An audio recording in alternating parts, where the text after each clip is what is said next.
Once More with Feeling by Wetpretzel, read by Alamex Melbella. Vivaldi's truly was a magnificent restaurant, with early 20th century scones and lamps casting a warm sunset glow across the room, the walls a cozy, enveloping walnut shade, the rouge voile drapes that shielded their booth away from the open floor plan, the intoxicating scent of the musky leather cushions, and the soft, subtle heat from the tea lights on their table. Vivaldi's was, indeed, completely deserving of Hermione's appreciation and full, undivided attention. At least it would be, if it wasn't for the wicked tongue lapping away achingly, teasingly, slowly, between her thighs. Her calf trembled, and Hermione bit down on her tongue. She was going to have bruises on her palm from how tightly she gripped her fork in a vain, foolish attempt of keeping her mind grounded.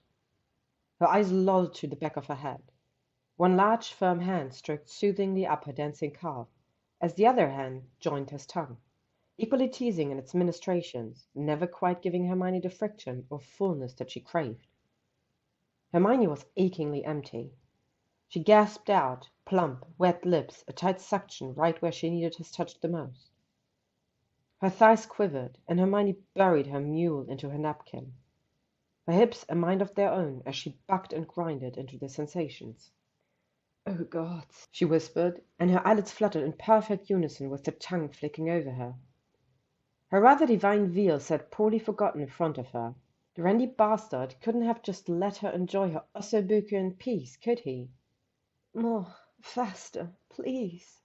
He chuckled against her, and his hot breath sent a tantalizing shiver up her spine. Her back arched slightly, her hips a constant soft bucking, and her hand shot down to grip through his silken curls as he granted her wish. His wonderfully long fingers slipped inside her, pressing up to meet his tongue through her walls.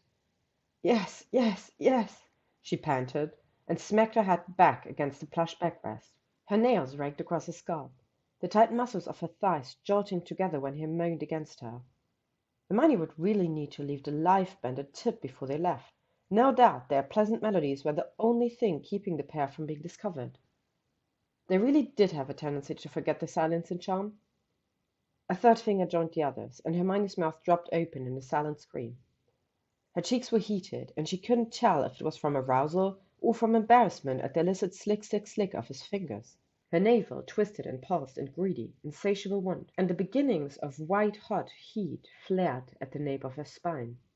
She was so close. The sound of the drapes being pulled open sent icy reality crashing over her shoulders, and she sat up, ramrod straight.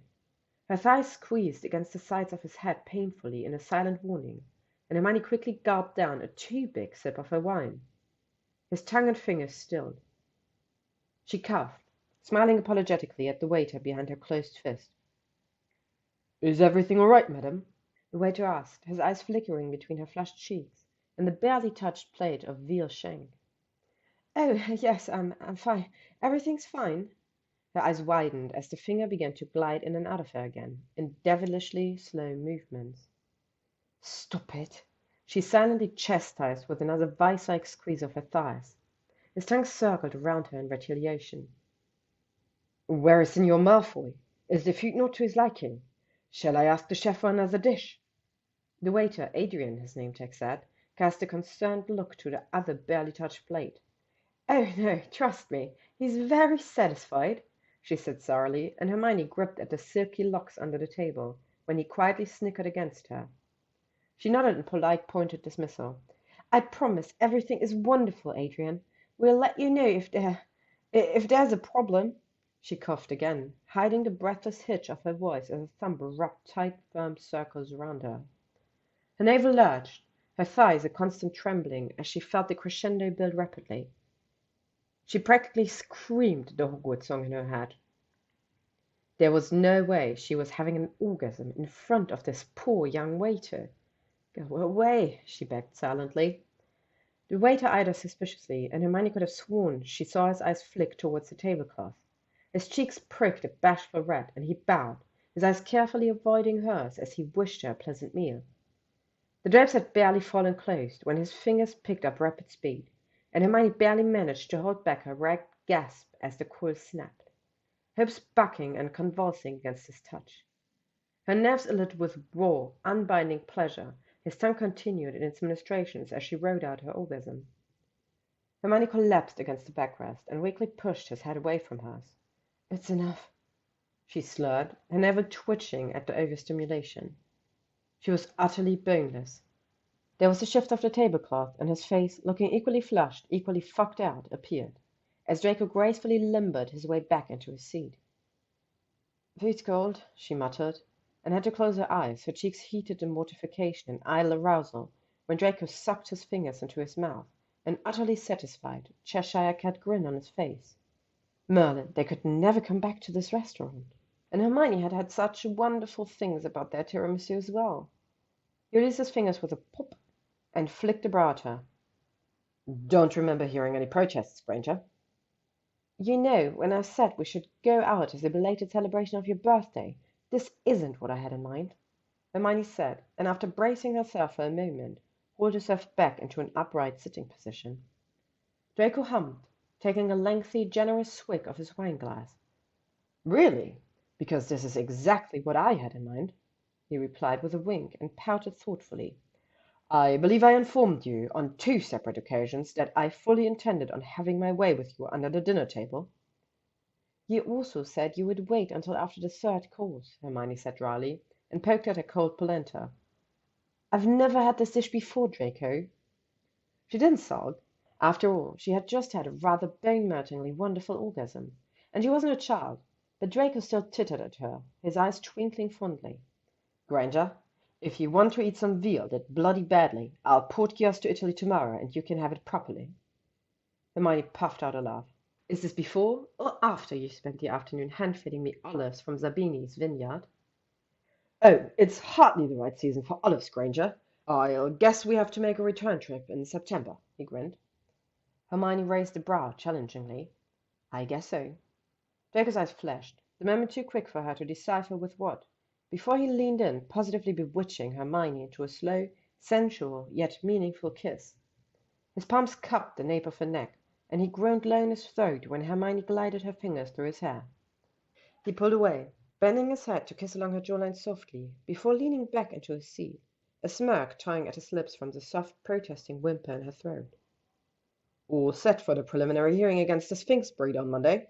He artfully shifted the conversation away, and Hermione had to blink several times to clear away the woolly fog of arousal in her mind. "What? Oh!" she scowled. "Yes, that wretched woman returned both of my summons notice, so Ron and a few other Aurors are going round to the farm on Sunday evening to bring her in, to make sure that she doesn't try to flee." "I thought you said Weaselby was quitting?" Draco tilted his head curiously. "Ronald," Hermione corrected with a pointed glare, "is quitting, yes. But he's going to wait until after the baby is born and when Harry returns from paternity leave." "She-Weasel still hasn't popped," he huffed out in amusement. "Never know who has a worse temper between her and Potter. I bet she's just absolute heaven for Potter right now." Harry complaining to her when he had bumped into her on her walk break the other day about how he had spent the last 2 weeks dodging bad booby hexers and making sure he didn't breathe too loud. "Of all things to be self-conscious about, Hermione, it's the decibel of my breathing." When Ginny was in the room, popped into her mind, and Hermione smiled wryly down at her plate. Her best friend earned his living facing off with dark wizards every day, but couldn't handle the mood swings of his pregnant wife. "What about you?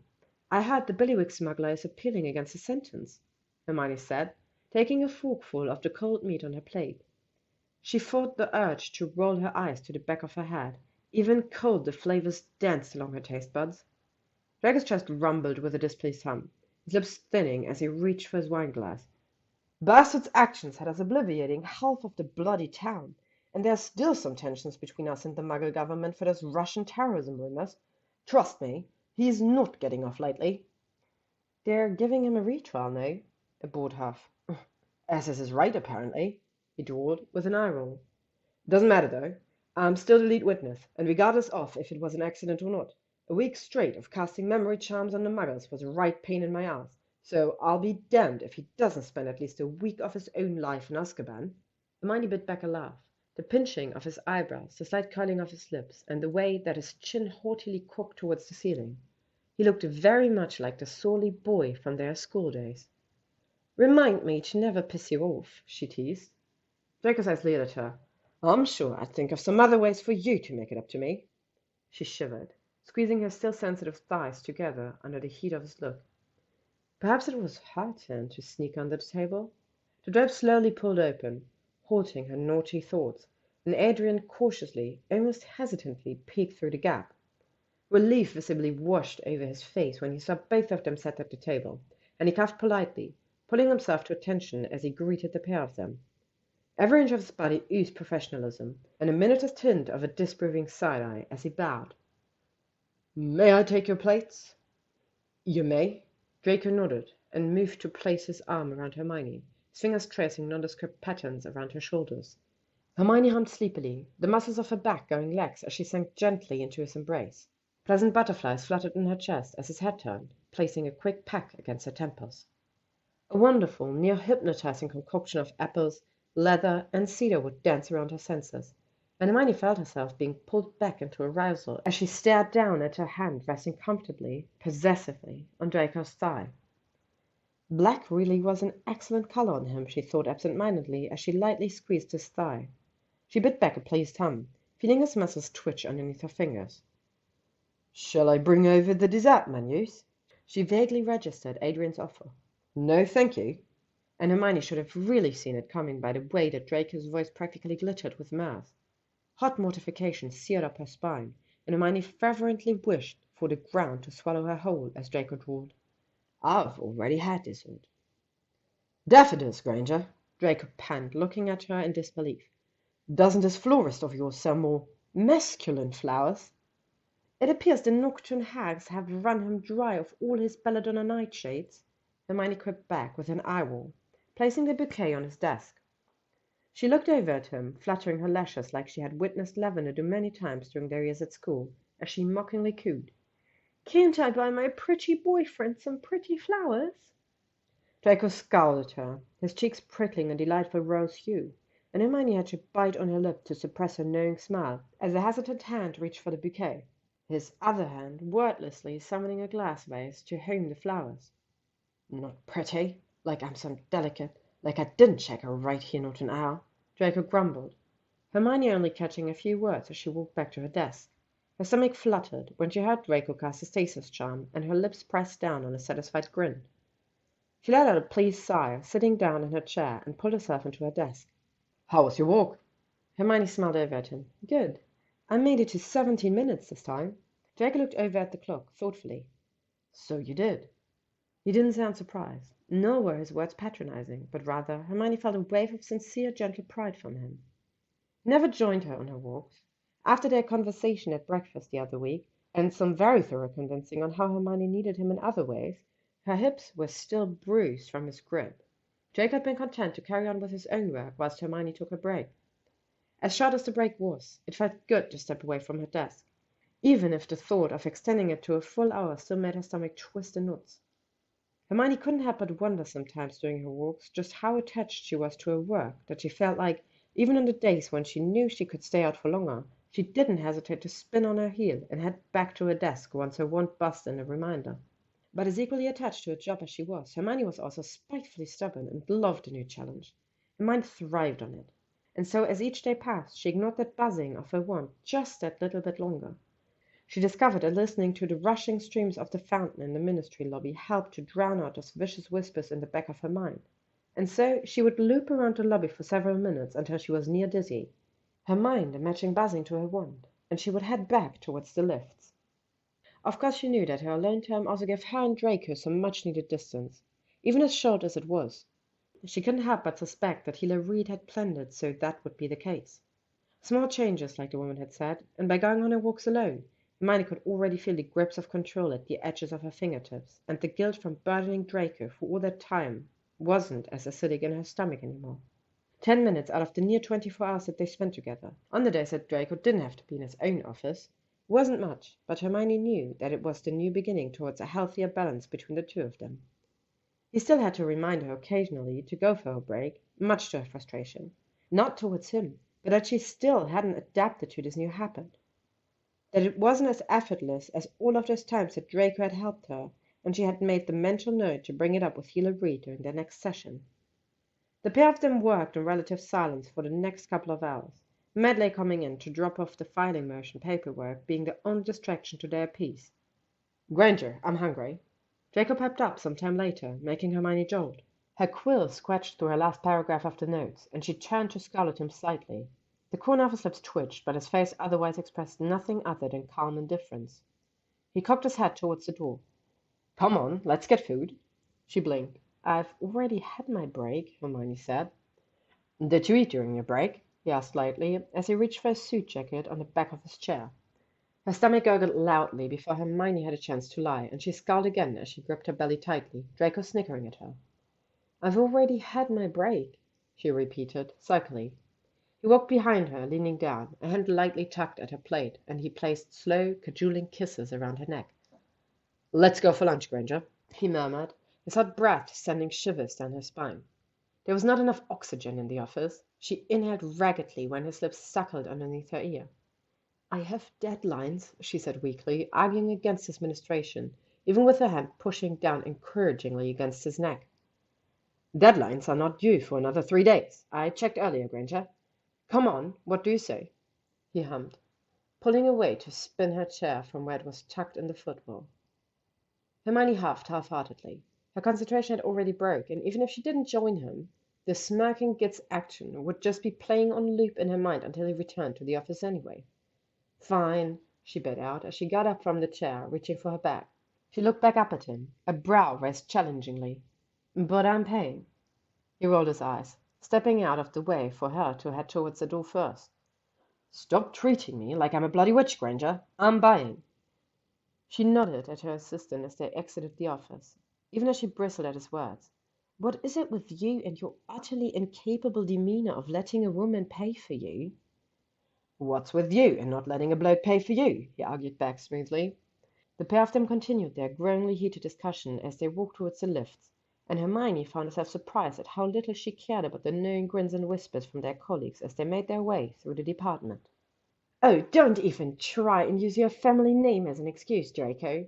Hermione's voice dripped with exacerbation as they stepped into the lift. Your mother has already told me all about your father's monthly allowance. Draco's brow flicked upwards in surprise, before a cloud of suspicion grew over his features. She told you about that, did she? Hermione picked at some invisible dirt under her nail as she hummed dismissively. She did. Draco clicked his tongue. I see. I'm still paying. No, you're not. Try and stop me, Granger. A bemused snort. Draco, you can't even handle my cat. Draco cut her off, pressing her into the wall, effectively shutting off her teasing comments as he drew her into a knee-trembling kiss. Hermione's chest murmured in a pleased sound, and she reached up to wrap her arms around his neck as she deepened their kiss. She felt his lips curve into a smirk against hers before he licked at the entrance of her mouth. Hermione would let him think he won the argument, she thought, as one of his hands palmed at her bum in a matching rhythm to his tongue. She already had another rebuttal in mind for when they reached the ground floor. Ginny gave birth during the early hours of Thursday morning, and Hermione all but tore the letter off of the poor awaiting owl's leg after she eagerly ran to her kitchen window when she and Draco returned from work later that evening. A happy, watery sob broke from her chest as she read through the contents of the letter, and she giddily reached for the photo in the envelope. Hermione cooed, counting the small curled-up toes and fingers in the photo Harry had attached. Draco couldn't suppress his bored look when she gushed at him, shoving the photo under his nose. At least it's not Ginger, he drawled. Hermione scowled at him, clinging the photo to her chest protectively. He's not an it, she hissed at him, and cocked her brow. I thought you wanted children. I do. I want our children, Granger. I have absolutely zero interest in anyone else's ankle-biters. He shrugged dismissively, but sighed and gestured for her to continue. So, what unfortunate name did the little tyke get saddled with? Hermione peered down at the photo, her fingers tracing around the beginning mouth twitch of a yawn the newborn gave the camera, and she smiled softly. Not even 12 hours old, and this baby's hairs were already as unruly as his father's and older brother's. Albus Frederick Potter. Hermione had almost forgotten how grand the Manor Conservatory was, a constant look of awe on her face as Draco guided her around the different plants, her hand clasped in his. She'd initially been rather hesitant when, as they approached the flue after leaving their office, Draco had spontaneously suggested that they spend the night at his home for once. Hermione had already once before burdened his mother with a surprise visit to their manor, and he was not keen on starting another toxic habit. But when Draco assured her that his mother had, with a shocking lack of tact, told him that she was going round to the Parkinson manor that evening to help with the final preparations for the quickly approaching party, so the manor would be free of any unwanted disturbances, Hermione had supposed there was no harm in dropping by. She had, after all, once told him that she wanted to hear all about his childhood stories, and Draco had been more than happy to indulge her as he escorted her around the grounds of his family home. Apparently, toddler Draco was quite the little terror, little to Hermione's surprise, and took great joy in trying to climb the vines in the conservatory, of which, Hermione learned, actually was a close relative to the devil's snare. And here we have my personal favourite. Draco paused as they nearly completed a full circle around the room, ensuring that he kept a cautious, considerable distance between them and the plant. Madam Windsor. Oh, we're well acquainted. Hermione's lips twitched amusedly, as the enticing stripes of the plant quivered in their attempt to lull them in closer. Draco's brows furrowed, his eyes scrutinizing her briefly before his expression cleared. Ah, yes, when you came around to pry my deepest, darkest secrets from my own mother, he teased, shooting her a wry smirk. Hermione huffed with irritation, the effect softened by the mortified blush that bloomed across her cheeks and neck. I came here for you, she reminded him, with a suck of her teeth. Draco made a pleased sound on the back of his throat, tugging on her hand to pull her in for a quick kiss. He pulled away too quickly and flicked his brow suggestively. Want to see the library? He asked, a knowing smirk blooming on his lips when her eyes widened eagerly, and her neck cracked with the ferocious nod of her head. Draco wrapped his arms around her waist tightly, murmuring a wry, "Hold on," and Hermione's stomach lurched at the familiar swoop of sidelong apparition, the overwhelming floral concoctions drifting from her senses as the warm, sunset-lit glow of the conservatory vanished around them. Wow. That was all that she could think, just wow. There had to be at least 3 dozen rows surrounding them both, and evidently the Malfoy family took great advantage of their high ceilings, at least 15 feet high, stacked completely to the brim of a beautiful array of colorful bindings. Leathers, browns, greens, golds, royal blues, a peacock collection of beautiful books that were no doubt more valuable than some of the richest vaults in Gringotts. The warmth from the sunset glimmered through the stained-glass window ahead of them, casting dancing light fragments across the shelves, where the antique brass picture lights couldn't extend to. A display case stood in the center of the room, and Hermione squinted, recognizing the names written on the open pages of the large silver-backed book.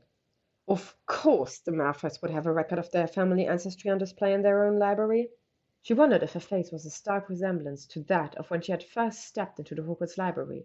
Sheer wonderment and utter bliss. Hermione turned on her heel and cocked a brow as she grinned at him. You know, if you brought me here a year ago, I would have agreed to being your girlfriend on the spot, she teased. Draco blanched, his eyes widened almost imperceptibly, his head whipping around the room in near-pained contemplation. Hermione snorted when he sculled seemingly towards the nearby stacks. He looked like he was mentally kicking himself. Hermione moved closer to him, a hand reaching up to cup his cheek, bringing his focus back to her. She smiled softly, tilting her chin to give him a quick, gentle kiss. She had barely pulled away when his hand cupped the back of her neck, bringing them back together. He kissed her fiercely, and every cell in her body burned in white-hot delight as she returned the kiss with equal vigor. Eventually, as her mind grew fuzzy like cotton wool, Hermione pulled back with a desperate, ragged gasp for air, and Draco groaned softly, leaning down to press their foreheads together. His eyes, hot and hazy, stared down at her lips, and his lids fluttered lazily when her tongue flicked out to wet her lips. His fingers glided through her loose curves, a pleased rumble in his chest, before lightly gripping at a section at the nape of her neck desperately.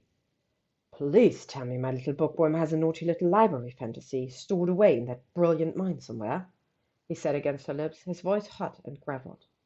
Hermione moaned softly when his teeth nipped at her bottom lip. The devilish thoughts from the cafe the other week sprang in her mind, and her thighs squeezed together tightly. Priceless book spines digging into her back as Draco desperately ground her into the stacks.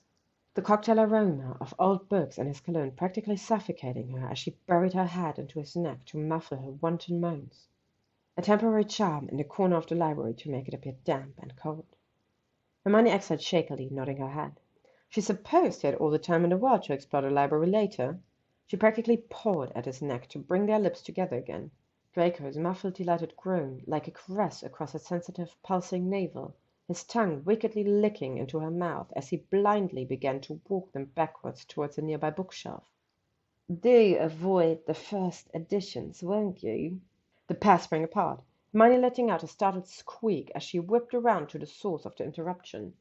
Her heart fell to a positively icy stomach. Lucius Malfoy rounded the corner of a nearby section, every step slow and seemingly calculating. His sharp eyes scanned over the pair of them, viperous in every sense of the word, and the hackles on the back of Hermione's neck rose defensively. Lucius had been well known to come into every room in which he was in, and it appeared his stint in Azkaban hadn't doused the ability in the slightest. Hermione's hand twitched towards her holstered wand subconsciously, and Lucius paused, spotting the movement. A slick, oozing smirk spread across his features. "I do say, Miss Granger, I would hope that you would not be so common as to curse the lord of his manor in the comfort of his own home, Both of his hands clasped his cane as he rested it in front of him. There was the quick rustling of their clothes brushing together, as Draco artfully placed himself between Hermione and his father. Lucius' smirk grew positively sanctimonious. "Father, I wasn't aware that you had returned." Draco bowed his head in greeting, his voice a steady tenor, but Hermione spotted the familiar pinching of his shoulder blades through his shirt, and a slight pulsing of his temple. "Clearly," Lucius drawled, with a pointed glance to the nearby bookcase. In her peripheral vision, Hermione noticed Draco's hand twitch behind him, and she reached forward to interlock their fingers together.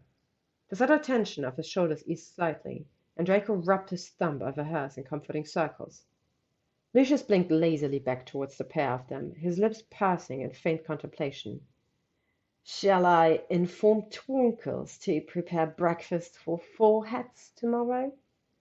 "Father!" Draco spluttered, his ears looking painfully pink, and Hermione turned her equally flushed head to focus her attention on a shelf of thick, olive-green tomes.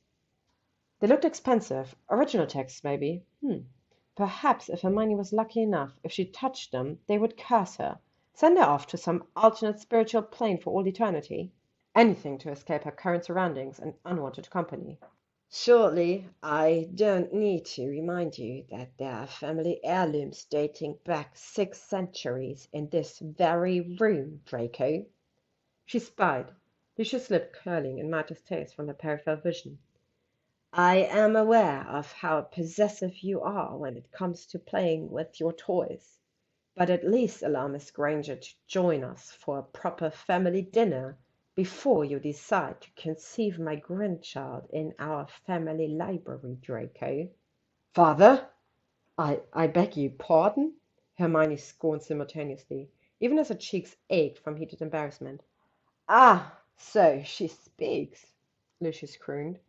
"I see that you have managed to retain that shrill tone of yours, Miss Granger. And here I was, worried that it had been lost after one of your delightful little visits to St. Mungo's." Hermione's blood ran cold. "How do you know about that?" she asked, her voice quiet and dark. Lucius cocked his head and tittered with a slight shake of his head. "You don't believe that I would allow my unwedded heir to dally about with just any plain witch, without keeping a cautious eye on her, do you?" You've been keeping tabs on me?" she said, incredulously. He hummed thoughtful. How does the charming little muggle expression go? Like father, like son?" Lucius smirked, his eyes bone-chilling in their awareness as he stared Draco down. Draco audibly swallowed, and Hermione squeezed his hands with reassurance. "So, you did know?" "Of course I knew." Lucius picked an invisible piece of lint off of his robe, his expression bored. "Do you think that your mother is the only parent who knows her son? After all, I was also there at the many, near endless breakfast you went on your hormonal little tirades about our dear guest here. There are only so many times that you can bring up a young lady's hair, as horrendous as it is. No offence, Miss Granger. Offence taken, she inwardly snarled, glaring at him. Lucius' eyes flashed with mirth as he continued. Before one grows suspicious. Draco briefly glanced at her over his shoulder, before looking away, his cheeks bruised in their ignominy. Hermione felt her own lips being tucked in fond amusement. As blind as she might have been to the true nature of their relationship, she had always noticed that Draco had a thing for her hair. Lucius' fingers rhythmically tapped across the head of his cane as he subtly scanned Hermione head to toe. Her teeth ached in their grinding as she fought the urge to shudder under his scrutiny. "I would wish you a pleasant evening, Miss Granger, but I'm sure that my son already has plans to make sure that that happens." Lucius smirked at the twinning uncomfortable blushes on their faces, and bowed his head at her. "I shall see you both in the dining room tomorrow, at the usual hour, Draco. I do not care at what time the pair of you will retire with your little sleepover. You will still join your family for the breakfast hour." With a final pointed, insufferable look, Lucius sauntered towards the doors, disappearing into the looming corridors. They both waited with bated breath before Draco spun on his heel, his hands clasping the top of her arms as he scanned her head to toe. "Are you all right?" Draco's face was peaky, his brows and lips pinched together, and he couldn't quite meet her in the eye. "I swear I had no idea he was back. He was supposed to be with my grandmother and friends for another week." Hermione's chest was warm and giddy under his fluttered attention, his hands a constant soothing stroking of her arms, but she still scoffed indignantly. Her initial panic from being sprung with the surprise meeting aside, the notion that Hermione would be afraid of a middle-aged wizard with pocket money and a flair for the dramatics. "Draco, I have literally ridden a dragon. Your father might as well be a pygmy puff," Hermione panned. Draco stared blankly at her for a beat or so, and then his face cracked, a blinding, heart-soaring grin on his face. "Now, there's an image," he said wryly, and his hands grasped her tightly, pulling her towards him with the clear intention to kiss her again. She jerked away with a cautious glance to the probably purposefully left open library doors. "Just because I'm not afraid of your father doesn't mean I'm impervious to his effects." She jutted her chin to a nearby bookshelf, reaching out to tuck his hand as she stroked the aisles. Draco's throat cut off somewhere between a whine and a grunt as she dragged him across the floor. Several books already levitating off of the shelves as she cast her wand about aimlessly. "Pick up as many books as you can, Draco, and help me bring them back to my flat. I'm never coming back here again." "So, how did you find your homework, Hermione?" Reed asked finally, some 20 minutes into their session. "Difficult," Hermione admitted, and puffed out a bitter laugh, "which is ridiculous, because it's not even 10 minutes of my day."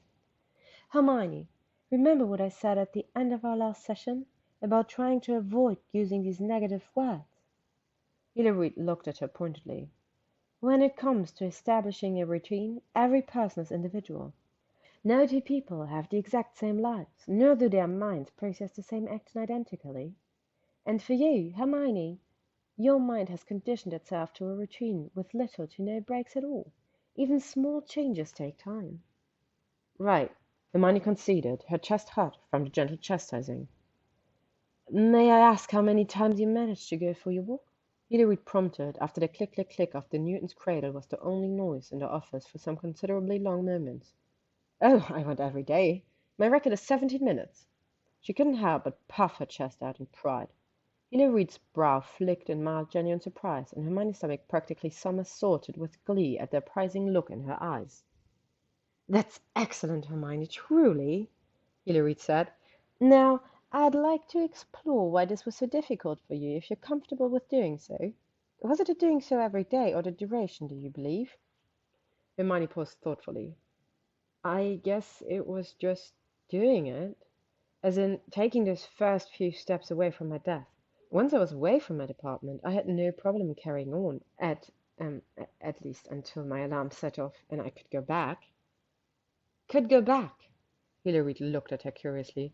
"Hermione, if you did not enjoy this, then perhaps we should look into other options." "Oh, no, I didn't mean that. That wasn't—" Hermione trailed off and huffed, mildly irritated. Must these people read into every little word someone said? And she thought that she had a problem with over-analyzing things. I mean, yes, it was difficult, and there were days where it was more so than others, but I do like going for walks. It's just, I already told you, I love my job. And well, I had some deadlines and the Wizengamot hearing, I couldn't exactly just shirk my responsibilities. I'm not asking you to, Hermione, Healer Reed replied patiently. And the purpose of these exercises isn't to distract you from your duties, but rather it's to give you that time to clear your mind, to reflect on those feelings of anxiety that you have, and to see if you can gain some clarity over these feelings without the physical interruptions and presence of your paperwork. Hilary leaned forward, her elbows resting on her thighs, a firm but not unkind expression on her face. Hermione, with all due respect, you are always going to have deadlines. You're always going to have meetings and hearings with the council. If you don't learn to recognize these excuses that your mind tells you, then you are going to remain entangled in these harmful threats. Excuses. The word felt like a dirty curse on her tongue, and she grimaced. And yet, somewhere lodged deep inside the pit in her stomach, Hermione knew the healer was right. Like trapped in the vines of the devil's snare, the more justifications Hermione tried to make, the more control she had lost over the years. And short of quitting her job, she knew the only way to break free was to talk with Healer Reed and follow her firm but patient guidance. I'm sorry, she said meekly. Never apologize, Hermione. The mind is a tricky fiend, to all of us. And I would like to point out that you made the brave decision in coming here today. So, already on some level, your mind has begun to recognize these harmful habits. Hermione licked her lips, her mouth like sandpaper. Draco's had to remind me a few times to take a break, she confessed into her lap. I still keep burdening him.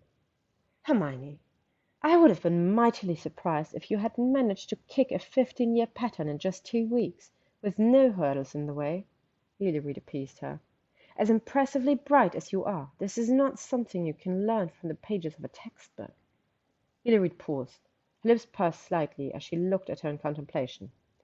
You mentioned earlier, when we were going over your history with Mr. Malfoy, that you taught him how to cook. A valiant effort, I'm sure. Her mouth twitched in amusement. Hermione nodded. Was he a good cook in the beginning? How on earth did you manage to set a stove ablaze? You were boiling potatoes. You're the Professor Granger. Honestly, it's uncouth to settle all the blame on your pupil. Hermione bit back a smile and picked at her nail bed absent-mindedly. Hardly. Did you feel like he was burdening you when he made mistakes or couldn't follow the recipe, even though you knew he was willing to try? Hermione tactfully decided not to mention the week of howlers she had cursed his way when he had given her food poisoning. She understood Healer Reed's point. They're not exactly the same thing, Hermione couldn't help but argue.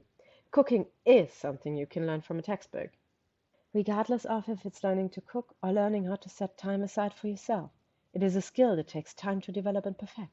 If it wasn't, everyone would be a professional chef. How does that Muggle expression go? Rome wasn't built in a day? Healer Reed peered at her. Hermione, I would like for you to think of a walk on the beach. Hermione blinked in dismayed belief. What? Surely they were not about to do something as woolly as hypnotherapy, she scorned inwardly. Please, just trust me. She waited for Hermione to nod, returning the gesture. Okay, good. Now, picture yourself going for a walk on the beach. You can close your eyes if you think it'll help. Good. Steady breaths, too. Yes. Perfect, Hermione. Picture yourself on an empty beach. Your shoes are off. It's a nice early morning sunrise. Not too hot to cause discomfort, and not too cold to make you want to leave. Feel the grains of sand between your toes. Hear the gentle morning tide lap against the shoreline. Can you picture it? She didn't want to. Yes, she said quietly. Now, on this beach, look down at your feet. Look behind you. Are there footsteps? Well, if she had been walking, then obviously. Yes, is what she replied instead. Good. Think of those footsteps as your past decisions, your past choices. Now, you can go back and retrace those steps again, but all you are doing is stepping into a hole in the sand. You are not going to make any significant changes to the marks that are already there. Sure, you might make them bigger, but that's not what we want. Now, look ahead of you. Look at the untouched sand, fresh, free of any previous actions. Each step you choose to make is a new one. However many more footprints you choose to leave in that sand is up to you. Now, open your eyes for me, Hermione. She did, and blinked blearily. Hilda reads patient expression waiting for her. Hermione, like the grains of sand on a beach, your future will always be there to wait for you to take the next step. And it's okay if right now there are still some steps that you can only take if Mr. Malfoy is there behind you to give you the push. Just like how you were there for him, to guide him through one of your recipes. He got there eventually, and so will you. Hermione exhaled slowly and shakily reached for the glass of water on the table beside her. So, on your walks, if you don't mind me asking, were you able to reflect some more as to how these unhealthy patterns of yours took root? I know we discussed during your last session about your younger self feeling the need to prove your worth to your peers. Healer Reed leaned into the resting hand on her cheek, a patient, encouraging smile on her face. Hermione swallowed a too big a sip, her chest burning with the effort, and shrugged limply.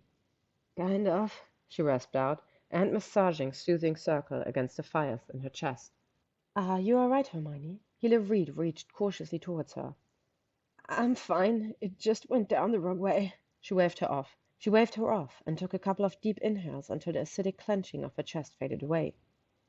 If you're sure, Healer Reed said slowly, her eyes showing the faintest tightness of concern. Hermione nodded. Yes, I am. She cleared her throat and pinned her shoulders back in determination. And, yes, I did. Think about it, I mean, she clarified. Are you comfortable sharing these thoughts with me? Another nod, and a cautious glance to the closed door. Our sessions remain confidential, yes? Healer Reed's eyes scanned over her in brief scrutiny before she nodded slowly. Unless I have reason to believe that you are at risk of great harm to yourself or to others, yes.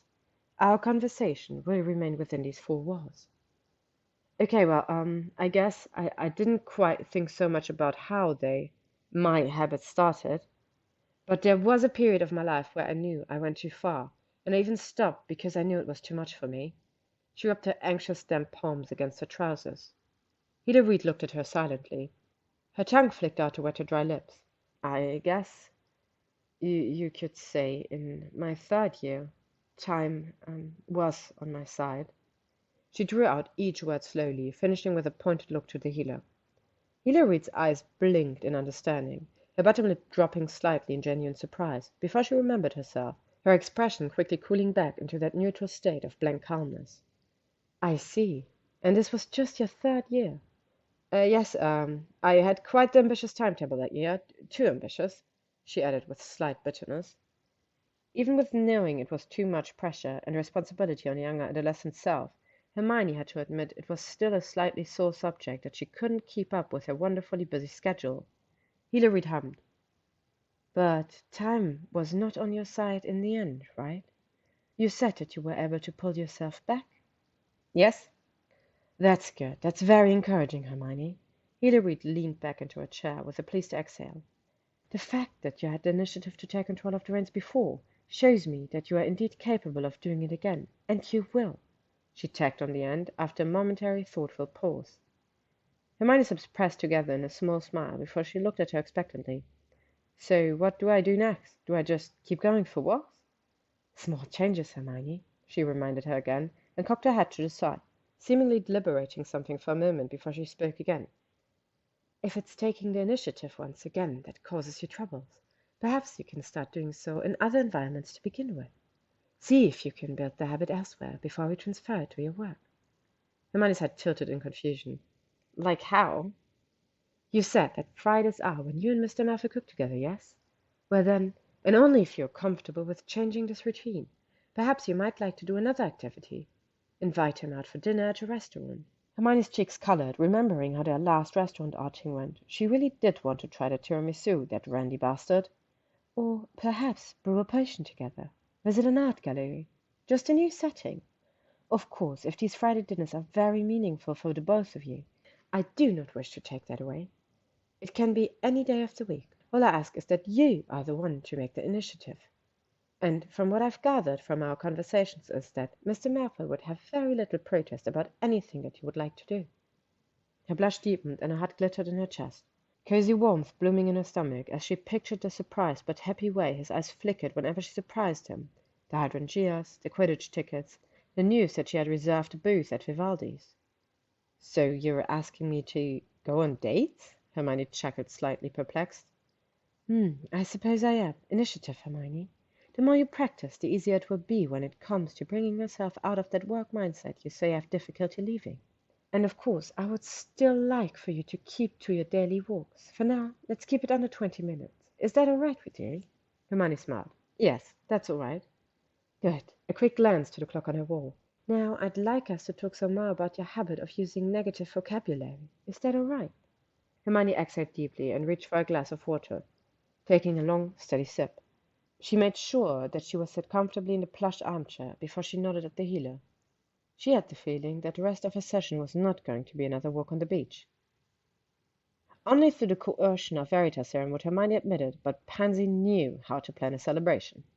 The chateau had to have been surrounded by at least 300 acres of lush summer green land and blush pink dogwood trees. No doubt Hermione bet that it must have cost the Parkinsons a pretty sickle to have them imported from Japan, lined the perimeter of the grounds. Hermione was pretty sure that the orchestra, whom had been playing a wonderful waltzing symphony from the moment that they had arrived, were actually the official orchestra from the Wizarding Theatre in London. A passing waiter offered Hermione another flute of Pinot Grigio, of which she took with eager gratitude. Draco had left her side some minutes earlier to catch up with Blaise, and Pansy had taken the opportunity to accost her lovely alone time. "Well, I'm glad you remembered the memo about it being a formal occasion." Once again, Hermione was convinced that Pansy was speaking directly to her hair. She ran a self-conscious hand against the slick-back braids and smiled tightly at her. "It's a lovely party, Parkinson," Hermione said, gracefully. Pansy hummed, her shoulders pinning back as she preened slightly, satisfaction oozing in her eyes as she glanced around. "Of course it is. At the very least, it serves as an appetizer for the wedding in 4 months." Hermione blinked, taken aback. Theo had mentioned a winter wedding, but she had assumed that he had meant the following year. Pansy eyed her jarred expression and smirked. "Only commoners prolong their engagement, Granger," Pansy said with a tone of slight condescension, as if explaining the concept to a 5-year-old. "It's unseemly to hold the bride in limbo for too long." "Well, we wouldn't want that." Pansy's eyes flashed. Hermione could have sworn with amusement before her expression cooled again and glanced over to where Draco stood. Her lips licked into another smirk, and she cooed an interested brow at Hermione. "So, when can I expect a thank you?" Pansy blinked in feigned innocence. Thank you?" A perfectly manicured claw gestured absent-mindedly in Draco's direction. "Let's not pretend that your darling little reunion had nothing to do with me." A scorned huff. "You said I was poisonous," Hermione reminded her bitterly. Pansy waved her words off dismissively. "I was on my monthlies, Granger. You can't hold me accountable for anything I said that day. Besides," she gave an impish smirk, "you're here, aren't you? So clearly my words hold very little value to you." Hermione cleared her throat, biting back a scoff at Pansy's watery excuse, and looked at her pointedly. "You gave me that invitation on purpose, didn't you?" "Finally caught on, have you?" Pansy replied dryly, her eyes flicking over Hermione's shoulder briefly before turning her, a knowing leer spreading across her face. "You best start thinking more like a Slytherin, Granger. I'm sure you'll be one of us soon enough." She cocked a brow, her lips passing into a smirk over the rim of her flute. Hermione bristled, this time not holding back her scoff quite in time. "I really don't see that happening." "Oh, I don't know about that, Hermione," a voice cooed from behind her. Theo's Cheshire grin appearing not long after as he walked past her to stand next to his fiancée, a long arm wrapping around the small of her waist. Theo cocked his head, his lips pursed contemplatively. "I'm sure Edgecombe Bird would vouch for the fact that you have quite a little devious side to you. In fact, you're already quite a little Slytherin from where I'm standing." Theo and Pansy's matching smirks unsettled her, the hackles on the back of her neck cold and tight with irritation. A crane of her neck showed her that Draco was still deep in conversation with Blaise Zabini, and with a resigned droop of her shoulders, she turned back to the scheming couple. "I assumed I'm supposed to take that as a compliment?" she drawled. "The highest of honors," Theo clipped back, amusement dancing across his eyes. "Do spare us the teeth-pulling conversation of pretending that you and Draco aren't going to be married one day, Granger." Pansy rolled her eyes. "Like Theo and I aren't already aware that we're going to be your little offspring's godparents one day." "Yeah, right. There was a greater chance of Draco dyeing his hair ginger than that happening." Hermione's lips curled, even as her cheeks flushed hotly. "Draco told you that, did he?" she said, with what she hoped was a tone of casual indifference, as if her heart wasn't a raging, giddy hippogriff against her ribcage at the idea of Draco discussing their non-existent children so candidly. Believe it or not, but we don't just sit around plotting nefarious schemes all day, my little lamb. Theo skipped at her, with a mocking, disapproving shake of his head. Honestly, I thought you, of all people, would know better than to treat someone based off of their stereotypes. We do have normal conversations with our friends, just like the common wizarding folk do. Hermione looked at them both, exacerbatedly. Forgive me for thinking otherwise, given that our last couple of interactions involved you both having ulterior motives. And look how well that turned out for you, Pansy said, with a bored sip of her drink, as she eyed up Hermione's robes. Not many people who get the honor of wearing robes selected by Lady Malfoy herself, especially not ones that coordinate with her only sons. Hermione brushed at her robe subconsciously, but she wasn't particularly fussed about fine threads. Even she had to admit that her outfit was beautiful. When it had arrived at her flat the other day, the designer's name printed in actual velvet on the box, she had almost been too afraid to touch it, worried that the sudden sweat blooming in her palms would ruin the delicate silk, until Draco had come up behind her, snorting as he informed her that the robes had protective charms woven into each individual thread. They were practically indestructible. Hermione had initially been a bit put out. She should have expected that Narcissa would dress her up in green. But on close inspection, it was more of a juniper green than a Slytherin green, and when she squinted, the fabric seemed to have traces of golden flecks woven in thin spirals, flecks that twinkled wonderfully in the warm, late June sunlight. The silk was like cool water to touch, and flowed against her body just as well. From the front it was a rather conservative necklace, and the hem farming her collarbones wonderfully and comfortably. But from behind it had a slightly daring, cowl swoop back, of which Draco greatly appreciated, given the soft kisses he couldn't stop placing up the nape of her spine before they had left her flat. Draco's tan waistcoat matched her dress, and Hermione had nearly leapt on him. Expensive dress be damned, when she had noticed how wonderfully and deliciously the waistcoat had showed off his trim waist, highlighting his broad shoulders even farther. Even now, as she peeked a glance over at him, the devilish urge to grab him by his tie and ravage him behind one of the dogwood trees lingered deep within her navel. Hermione had to prick her cheeks behind her flute as she drained her glass and artfully changed the subject. So, 4 months to the wedding. How's the wedding planning going? She asked lamely. Pansy's lips twitched before her expression cooled. Going well, of course. If you're truly interested, I'm in need of a second opinion when I meet with the wedding coordinator next Friday. Shall I change the lunch reservation for 3 people? Pansy looked at her innocently, but a ghost of a smirk lingered at the edge of her lips. Hermione swallowed back a grimace, but her sour disdain must have been clear on her face, as Theo grinned bitingly. I do believe the little lamb may suddenly find herself holed up in a meeting on Friday, my darling, Theo hummed. Hermione bristled. She really hated that nickname. Pansy looked at her in contemplation before she skipped to her fiancé. And after everything we've done for her poor little monsters. The pair sent her matching faint, disappointing shakes of their head, and a disturbed shiver ran up her spine. Merlin forbid she and Draco began to copy each other's tics one day. So it's normal to marry quickly? Hermione's voice was unnaturally high in her discomfort as she pushed to change the subject once more. Pansy's grin was viperous as she looked at her knowingly. Curious about our pure blood traditions, Granger? A surprisingly graceful snort sounded behind her. I'd hardly label it a tradition. Our dear Pansy is just excited to gain the access to the Nott family wards. Draco gracefully joined the conversation, his hand a much-needed, comforting press against the bottom of her spine. Hermione resisted the urge to sag with relief against his touch, instead pressing back against his hand in a silent thank you. Draco eyed over her briefly before turning back to the couple. Shouldn't the pair of you be making your gracious rounds to the other 73 guests? He cocked a lazy brow. After all, we are all here to celebrate your union. You never did like me playing with your toys when we were growing up, Draco, Theo pouted. Still haven't learned to share after all of those years?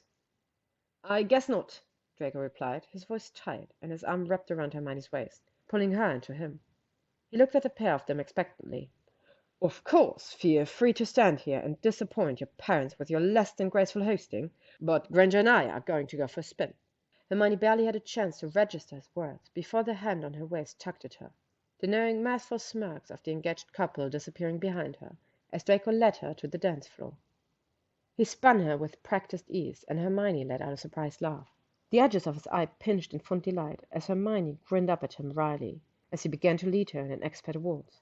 Is this another early birthday present? She asked teasingly, the salty air of the Aegean Sea floating in her memories, as she pictured the last time that she had danced in his embrace. He hummed, his eyes scanning across her face appreciatively, before they glinted with a salacious smirk. "I can think of another way we can celebrate my birthday, with you in my arms," he murmured, cautious of the nearby couples dancing around them. Hermione snorted, a hand lightly slapping his shoulder. "You're incorrigible." "You love it," he hissed, abandoning all formal etiquette as he pulled her hips against his, and their chests brushed together deliciously. He led her effortlessly. Like gliding on ice, they moved around the dance floor. Hermione's blood hummed and sang in her ears, and her skin tingled as Draco's eyes never left hers. The hum of chatter and the melodies of the orchestra soon faded from her senses. In his embrace, in his arms, the world only belonged to the pair of them. Her heart was a kaleidoscope in her chest, filled only with her love and affection for him. Sheer happiness coursed through her veins. Healy Reed had been right. Hermione couldn't change the past. Her months of denial, her weeks of bitter anger, and then fear. She had to let it go. Hermione knew better than anyone how fickle time was, and though it had not been ideal, her choices had still led her to this moment, to being with Draco, to be able to spend her remaining days loving him as deeply and as fervently as he loved her, to take the next step in the sand. Her surroundings hazily bloomed back into view, and Hermione looked over his shoulder at a chateau a couple 100 feet away. Anticipated butterflies twirled about her stomach as she looked back up at him, giving him a nervous smile. Draco's brows furrowed in slight concern, but he gave her a patient smile. "Something wrong?" She shook her head, unable to hold back her happy grin. "No, the complete opposite." His smile widened into a matching grin, and he bent down to give her a brief, soft kiss on the forehead. "What's going on in that big brain of yours, then?" he asked, when he pulled away. She bit her lip, only remembering belatedly that she probably now had lipstick on her teeth, and quickly wiped her tongue across her teeth before she hesitantly replied. "You can rent individual suites at the chateau, and if you're already coming as a guest, they offer you a discount." Draco just looked at her, waiting for her to continue as he spun them both around. Hermione broke her eyes away from his hypnotizing gaze and focused on the gold swirls of his tie. "I checked earlier. They have a suite free." She inhaled deeply and looked back up at him determinedly. "What do you say you and I take a long weekend and we stay here for a few more days?" Draco stilled, and another couple grumbled as they almost barged into them. Hermione didn't pay their disgruntled glares any attention as she waited for him to respond. "You want a little getaway together?" he asked, his voice a cocktail of disbelief and hope. Hermione shrugged casually, a stark difference to the shuddering, twisting nerves of her stomach. "Yeah, I thought it'd be nice. A few days to ourselves before I have to start on my next court hearing prep." She peered up at him. "So, do you want to?" Draco looked at her, his eyes hazy as he seemingly became lost in thought for a few moments before his expression cleared up and he cocked a knowing brow at her. "What about work on Monday?" he murmured, with a teasing smile as he pulled her back closer to him. This time Hermione allowed herself to melt into his embrace, and she reached up to lock her fingers behind his neck. His arms tightened around her waist in response. Hermione hummed a pleased, thoughtful sound, her thumb tracing light circles at the nape of his neck. Her lips twitched in a teasing smile of her own, and she leaned up with the intention of giving him a kiss. A touch too inappropriate for their former surroundings, she responded back. "I think I can find the time." December 2006. The large imposing doors of the Wizengamot chambers loomed behind her, and Hermione relished in the anticipated thrumming of her bones, whilst Draco threw some last-minute practice rebuttals at her. "Following the wizarding riots in Portugal 4 years ago," Hermione finished, looking at Draco exacerbatedly. "That was a cheap shot, Draco. Are you still sulking about last week?" "You could have died." "He didn't get anywhere near close to me," Hermione said dryly. "I'm too young to be a widower." "Draco, we're not even married." "You best hope this bill of yours gets passed, Ranger, because that's the only thing stopping me from portking to Scotland and fetching myself a wonderful new manticore head mount for the fireplace." Hermione snorted. "Draco, how do you expect to slay a 200-year-old fully grown manticore when you can't even handle one tiny old cat?" "I told you he's not a cat. He's a lost Horcrux." Draco scowled, crossing his arms petulantly. Her lips twitched, and she looked up at him fondly. She stepped in closer to him, a pleased sigh escaping her as he pulled her into his embrace. She breathed in the intoxicating scent of his cologne, nuzzling her head into the nook of his shoulder. Draco's hand had a comforting constant stroke up the length of her spine. "I'm going to win," Hermione vowed, her words muffled against his thick black cable jumper. Draco hummed in agreement, and she felt his lips kiss at her temple as he bent down. Yes, you are. His voice dropped to a murmur, evidently mindful of the chamber guard behind them. And when you win, and you storm up to my office to write me silly in my chair in celebration. Hermione's never quivered, his breath hot and tantalizing against his sensitive skin below her ear. Her fingers gripped at his jumper when her earlobe was enveloped by his lips for a painfully short moment, and her entire body throbbed in urgent, needy want. There was an abandoned old chambers room somewhere down the corridor, Hermione registered vaguely through the quickly building fog in her mind. The Wizengamot were notorious for never being on time for hearings, maybe if the pair of them were really quick. Please do not stop by the florist outside on your way up, honestly, Granger. I could open up my own bloody flower shop with the number of bouquets in my office. Hermione huffed, all budding arousal draining away as quickly as it built, and she pulled away, an eyebrow cocked incredulously. You know, you could just let the flowers live their natural lifespan. Nobody is forcing you to keep all of them forever under a dozen stasis charms. Except his hydrangeas, she mentally tacked on. If he ever got rid of his hydrangeas, she would make it her life's mission to sprinkle in her ginger biscuits into every one of his future meals, for as long as they both would live. Draco's lips thinned in displeasure. That's an appalling idea, Granger. She bit back a snort. She supposed she did have a tendency to go overboard with the flowers. She'd have to ask Wheeler Reed during their next sessions if habitual tendencies could transfer over to others. She would also need to buy the healer a Christmas card, Hermione remembered belatedly. Oh, don't forget, Theo and Paddy returned from their honeymoon yesterday, so we are meeting them for dinner tonight. Her shoulders sagged, and she frowned at him. Why are you telling me this now? She paused, peering up at him from underneath her lashes imploringly. Can't we reschedule it for another night? Draco smirked and tugged on her plate lightly as he tittered. Now, Granger, if I was forced to suffer through 3 dinners in a row with Weaselby and the Looney Girl, then you can suffer through 1 evening with my friends. After all, he winked conspiratorially, it's like you always say, we're an equal team. Hermione huffed, breaking eye contact to glare at the walls behind his shoulders. She knew that her words would come back to bite her in the ass one day. Draco snickered, leaning in to kiss at her frown until it melted away. Think of it as a pepper-up potion, he said against her forehead. Just a little something extra to fool that passion of yours, to get you through this hearing.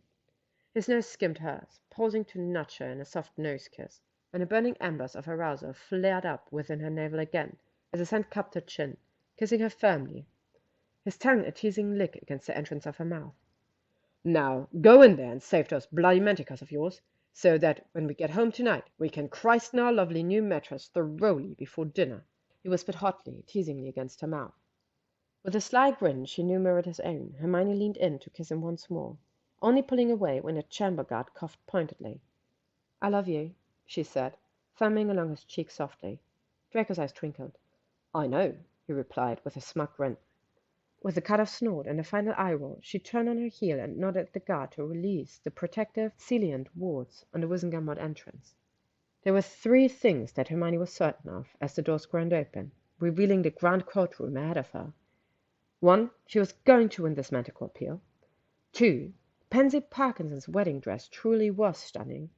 And 3, despite his sulky insistence that the previous 15 months had counted, Hermione Granger had been dating Draco Malfoy for the last 6 months. And it was going pretty well. Thank you for listening to today's chapter of Once More with Feelin by Wetpretzel, read by Alex Melbella. If you would like to stay up to date on upcoming chapters and stories, you can follow me on AO3, YouTube, or Tumblr. Thank you to Wetpretzel for letting me read their story, and thank you to all of you for listening.